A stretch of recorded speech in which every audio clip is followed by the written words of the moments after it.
Bundi pension समाज के सभी मेरे पिता तुल्य मैं आप सबको प्रणाम करता हूं।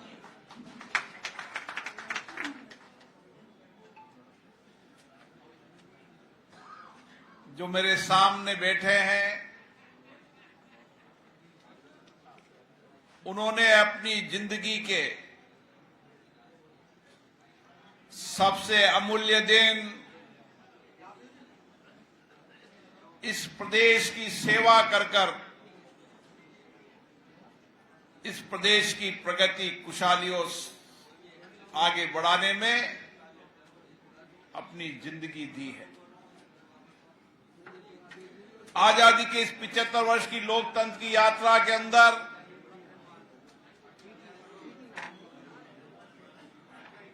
विधायिका, कार्यपालिका, न्यायपालिका, इन तीनों अंगों के सामंजस्य से हमने भारत के अंदर संसदीय लोकतंत्र के माध्यम से इस देश और प्रदेश को आगे बढ़ाने का काम किया। जब भारत आजाद हुआ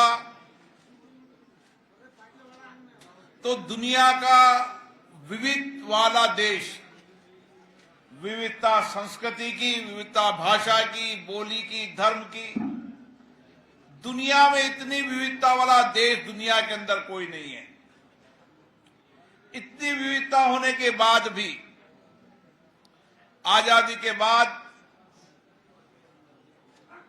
हमारे महानुभावों ने,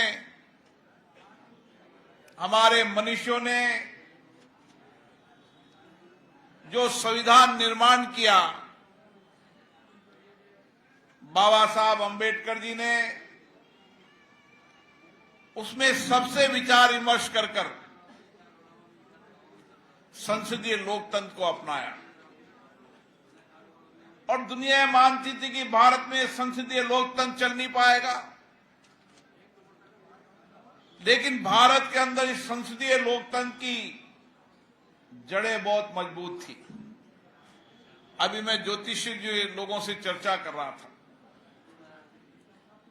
कि भारत एक ऐसा देश है जिसमें लंबे समय तक मुगलों का शासन रहा, लंबे समय तक अंग्रेजों का शासन रहा, लेकिन मुगलों अंग्रेजों के लंबे शासन के बाद भी न भारत की सभ्यता को समाप्त कर पाए, न भारत की संस्कृति आध्यात्म को समझ पाए, न भारत के लोकतंत्र के विचार को समाप्त कर पाए। और इसीलिए दुनिया के अंदर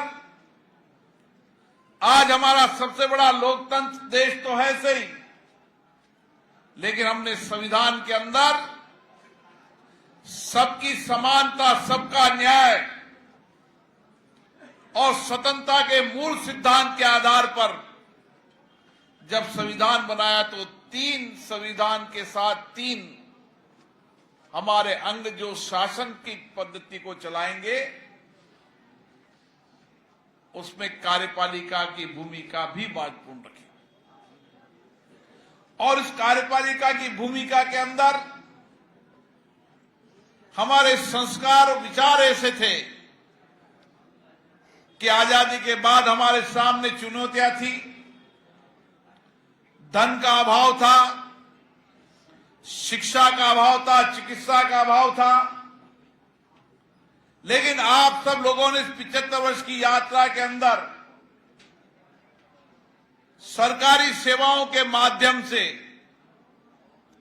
अपना जीवन समर्पित किया। जब गांव में रोड नहीं हुआ करते थे, पीने का पानी नहीं हुआ करता था, बिजली नहीं हुआ करती थी, आवागमन के साधन नहीं होते थे,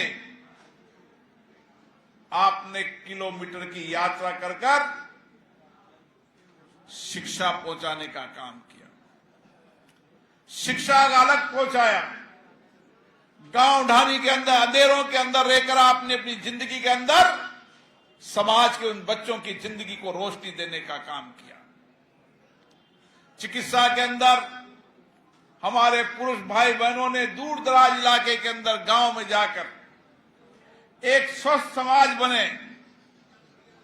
कठिनाइयों चुनौतियों के बाद भी आपने एक स्वस्थ समाज के निर्माण की किया, चाहे पीने का पानी हो, चाहे रोड हो, चाहे बिजली हो, आवागमन के साधन हो, आपदा का संकट हो।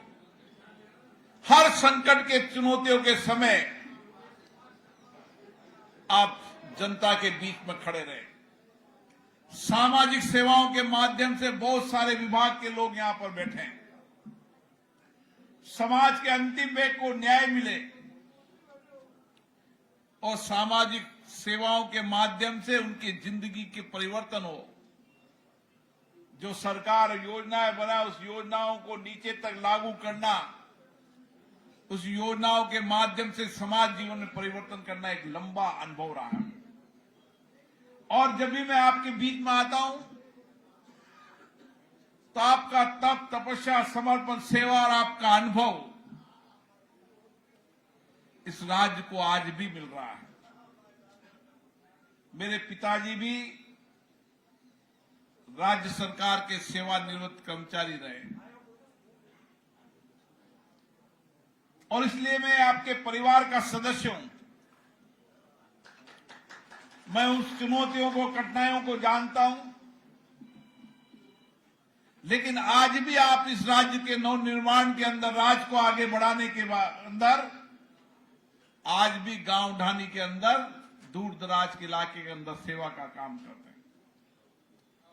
जब मैं राजस्थान के अंदर 8 दिसंबर को दयाल शंकर सिंह जी ने बुलाया तो एक सेवानिवृत्त कर्मचारी अधिकारियों के माध्यम से हम राज्य का कैसे विकास कर सकते हैं, हर जिले के अंदर पेंशन सेवा के केंद्र बने। और मैंने शंकर सिंह जी को कहा कि हर जिले के अंदर इस 2025 के अंदर हमें पेंशन के सेवा के केंद्र बनाने ही बनाने हैं, ताकि वहां पर पेंशनर्स बैठे चर्चा करें, संवाद करें, विकास की योजनाओं की मॉनिटरिंग करें, दूर दराज गांव के अंदर लोगों को न्याय दिलाने के लिए प्रयास करते रहें। क्योंकि आप रिटायर्ड तो हैं, न मन से रिटायर्ड है, न शरीर से रिटायर्ड है, आप में आत्मविश्वास है भी। आपका बहुत बड़ा अनुभव है हर विभाग के अंदर। जितनी बारीकी से आपका अनुभव है, नए कर्मचारियों का अनुभव नहीं है। इसलिए नए कर्मचारियों का आपका अनुभव का लाभ मिले, इसके लिए आने वाले समय के अंदर हर तहसील हेडक्वार्टर पर जहां आपकी शाखा बनी हुई है, मेरी कोशिश है कि 2025 तक जमीन आवंटन हो जाए और 2-3 साल के अंदर सब जगह एक भवन बन जाए जहां सब पेंशनर्स आपस में बैठें, चर्चा करें और वह सेवा के केंद्र रहें, ताकि किसी व्यक्ति को कोई आवश्यकता पड़ जाए तो उसकी मदद कर दें और जो निर्माण कार्य और सरकार की योजनाएं हैं उनकी मॉनिटरिंग भी ठीक हो जाए, ताकि हम करप्शन को भी कम कर सकें। अभी मुझे शंकर सिंह जी कह रहे थे कि हम हर जगह, देखो शंकर सिंह जी, कोटा बूंदी में तो हो जाएगा और कोटा बूंदी हो जाएगा कि तहसील हेडक्वार्टर पर चाहे कुछ भी हो जाए। अभी कलेक्टर की मीटिंग में जा रहा हूं, अभी डायरेक्शन दे दूंगा कि 2025 तक चिन्हित करके जमीन का आवंटन कर दो।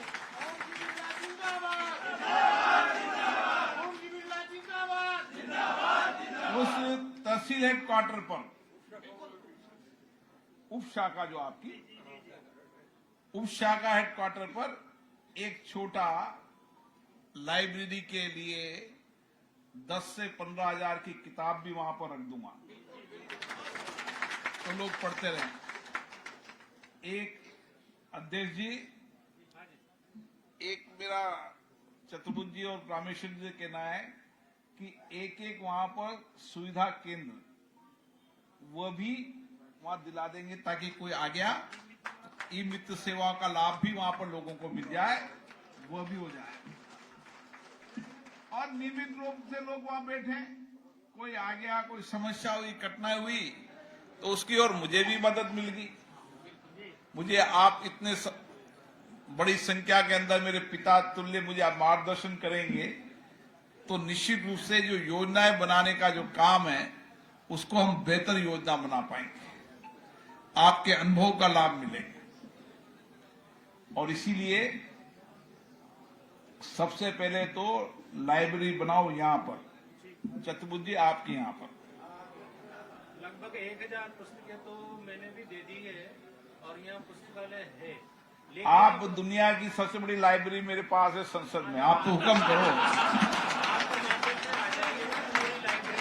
आप किताबें लिखो, आपके पास किताबें पहुंच जाएगी। ठीक सर, जो आप किताबें लिख दोगे सब पहुंचा देंगे आपके पास। ठीक है सर, थैंक यू। वहां पर कंप्यूटर नहीं हो तो कंप्यूटर दे दूंगा आपको, ई मित्र नहीं है तो ई मित्र भी दे देंगे, वहां पर ई मित्र की सेवाएं भी दे देंगे। अब इसके बाद जो समस्याएं कठिनाई आई उसका समाधान निकलता जाएगा। रोजाना वो आएंगे, बैठेंगे। और दूसरा मैंने कोटा में कहा था, ये 2025 में हर वर्ष हम पेंशन का ये अधिवेशन तो होता ही है, लेकिन एक वर्ष में एक बार मैं आपसे सुबह 10 बजे आएंगे अपन, कोई भाषण आसन नहीं होगा उसमें। 10 बजे से शाम तक बैठेंगे, सुबह का लंच करेंगे, दिन का खाना कराएंगे और आपस में मिलेंगे, क्योंकि आप अलग अलग विभाग से रिटायर्ड हुए, बहुत मुश्किल हो जाता है आपका मिलना। वहां मिलेंगे, बातचीत करेंगे, संवाद करेंगे, और दिन भर बातचीत संवाद करने से एक दूसरे का मिलना भी होगा, मुझे भी आपके अनुभव का लाभ मिलेगा, ताकि हम और बेहतर योजनाएं बना पाएंगे। हर गांव की समस्या भी मिल जाएगी, कठिनाई मिल जाएगी। और मेरा आपका आग्रह है कि रामेश्वर जी, आप हर गांव के अंदर पेंशनरों के नाम, पता, टेलीफोन नंबर की लिस्ट बना दो, ताकि जब भी मैं गांव में जाऊं, पंचायत में जाऊं, कोई कठिनाई हो तो उनसे बात कर लूं, भाई ये गांव के अंदर हमने स्कीम है, इसको लागू करो।